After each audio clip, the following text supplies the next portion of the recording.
Good morning, everyone. Welcome to Science with Jane. Today our topic is chemical reactions. Super exciting. So let's talk about what they are, and then we'll get into all the details of what you're going to do. So basically, a chemical reaction is something that happens to matter when the atoms that make up the matter rearrange themselves into new substances. So if you start out with one kind of substance and you end up with a totally different molecule at the end, which is a different kind of substance, that is a chemical reaction. So a couple episodes ago, we talked about change of state. Change of state is not a chemical reaction. So if you have like an ice cube, which is solid water, H2O, and then it melts into liquid water, which is H2O, you haven't created a new molecule. You still have H2O, water, and water. You've just changed the state of matter that it is. So that is a physical reaction, not a chemical reaction.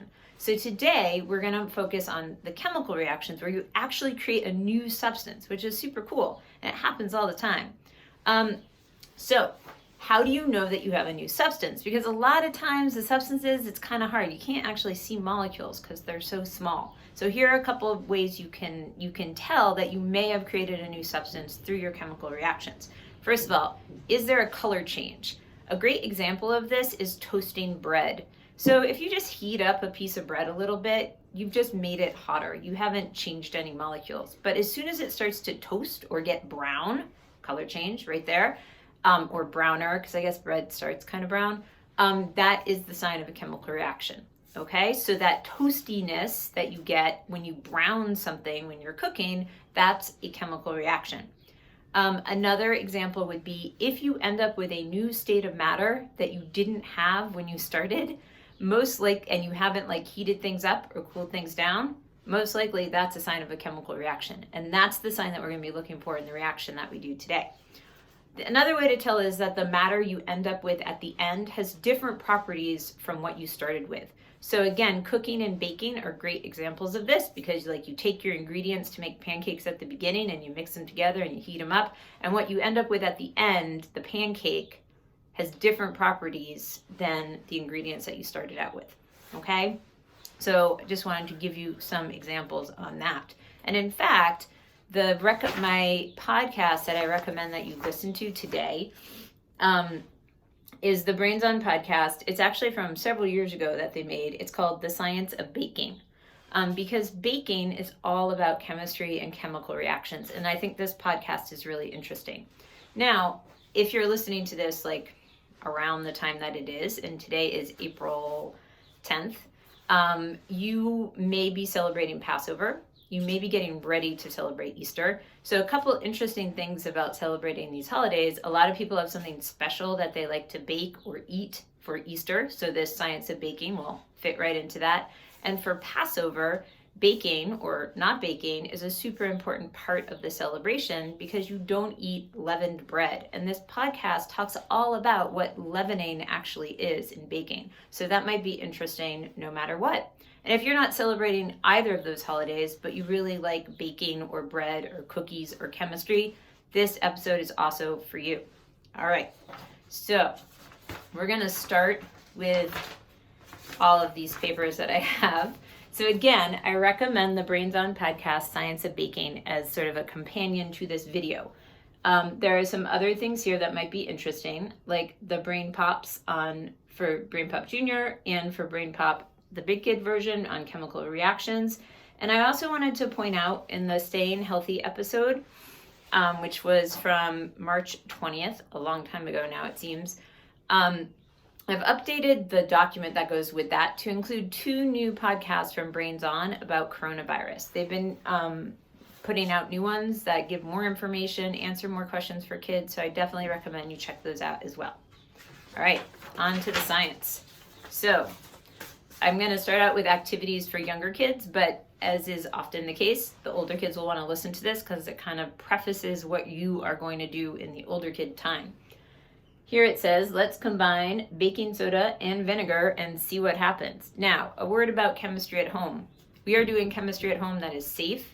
That was stuff that you would find in your kitchen. You never want to mix chemicals that you don't know what's going to happen when you mix them. So these two are safe to mix. It might make a little bit of a mess, but it's not actually hazardous. Other chemicals are not safe to mix. So never just take random chemicals, especially cleaning chemicals, and mix them, because you can produce new substances that are really, really dangerous. Okay, so as it says here, be sure to do this with a grown-up or with a grown-up's permission. If you're slightly older, they might let you do this on your own. Okay, and only use up the amount of ingredients that the grown-up gives you permission to use up. All right, you're gonna get a container. So I'm gonna use this container. I think for this, it does work a little better if it's clear so you can see through it, but that's not necessarily required. Okay, then you also need a measuring spoon. We're gonna do this in teaspoons because I think most people have teaspoons at home, so we're gonna use this. You need some baking soda right here, and you need some vinegar. This is my giant thing of vinegar. I'm not gonna try to pour from here because that could be bad. This is a good thing to do at home too. So I already took a little bit of this vinegar and I put it in this little jar that used to be pesto sauce, but is now a little bit of vinegar. So I'm gonna use that. Okay, don't try to pour from a big jug into the teaspoon. Not a good plan. All right, so as it says right here on the paper, it says put 1 teaspoon of baking soda in the container. So here's my container. Here's my baking soda. I'm gonna take my baking soda, and I'm actually gonna do this first one with you. If you don't wanna know what happens, you can pause the video. I'll tell you when to pause, and you can do it on your own and then restart the video. So I'm gonna put in the baking soda. All right. And then it says add 2 teaspoons of vinegar. Observe the reaction. So again, this would be the place to pause if you want to set this all up on your own. Add your teaspoons of vinegar and then observe the reaction. So I am going to keep moving on, and I'm going to open my little jar of vinegar, and I'm going to carefully, hopefully not making a big mess in the treehouse, pour in 2 teaspoons of vinegar.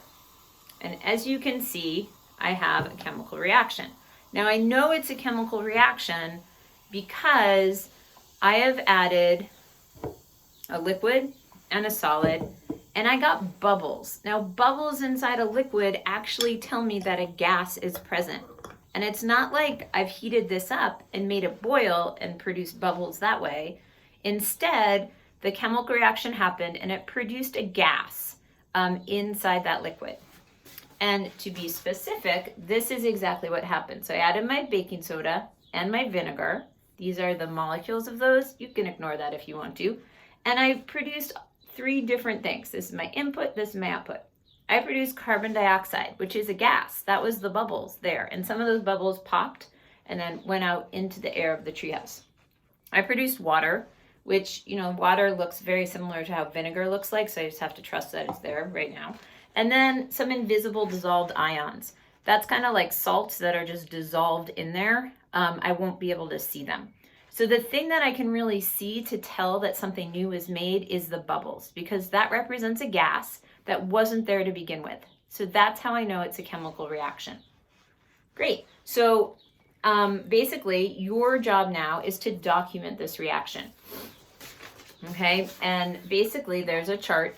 There's a place for you to record the state of matter. You can just write S, L, or G for solid, liquid, or gas next to the baking soda and the vinegar and describe it, smell, color, smell, and texture. And then you're gonna look at the outputs. Now, I've kind of done part of this for you because dissolved ions, it's hard to figure out what state of matter that is. You can ignore that for now. It's actually called aqueous solution. Learn about it in chemistry when you get to high school. So you're gonna record the state of matter of the carbon dioxide and water that's produced and describe it. Okay, so that's your chemical reaction here. You can talk it over. How did the matter change during this reaction? What looked different at the end and what looked similar?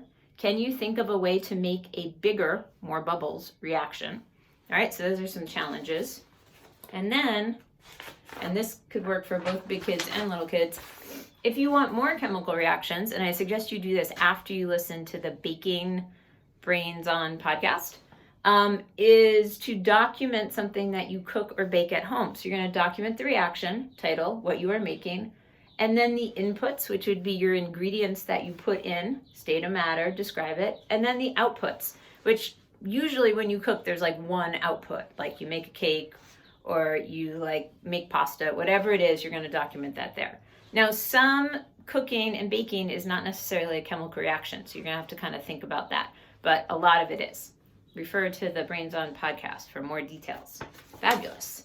So if you want more challenge and you want to do the older kid version, you can stay right here. Otherwise, if you're all set and you just want to experiment with your baking soda and vinegar, you can go to it and have an awesome day. So for older kids, we are going to start off with a page that looks very similar to what we just discussed.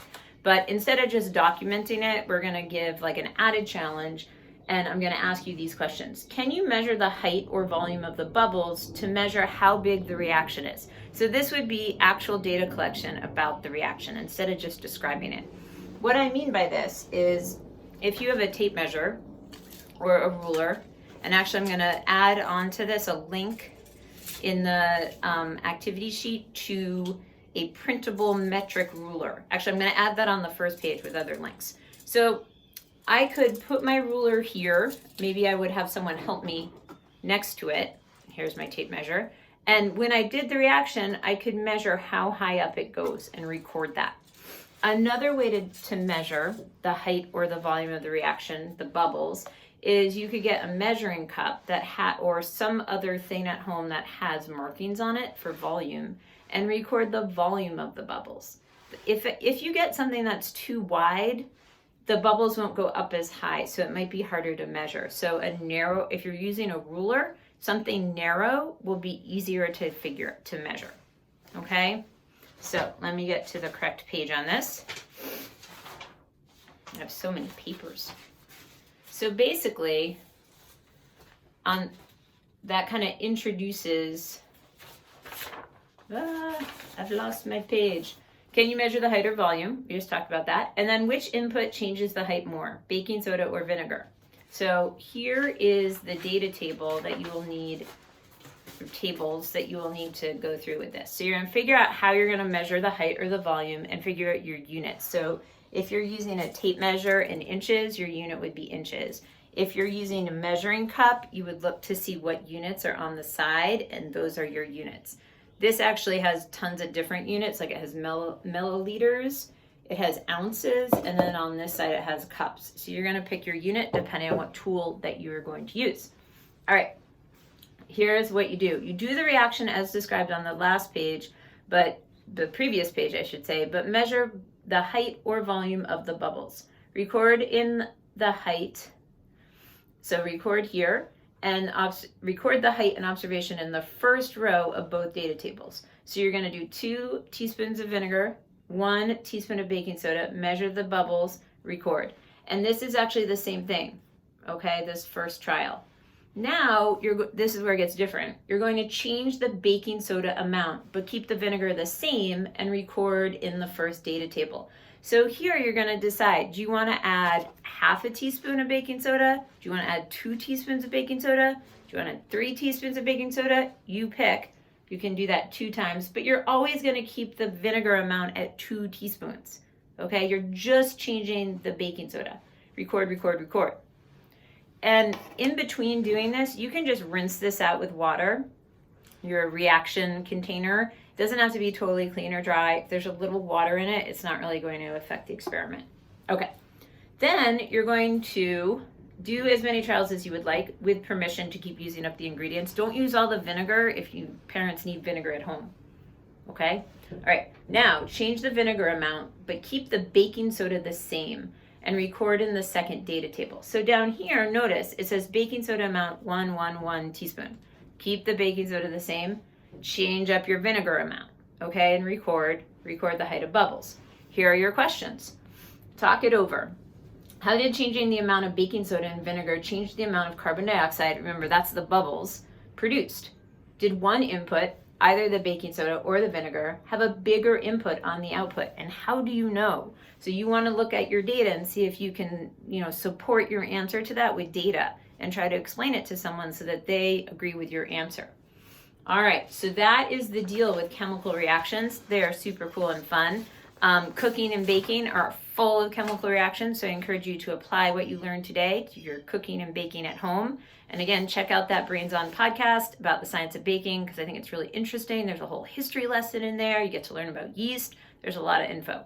All right, take care, everyone. Stay safe. Bye.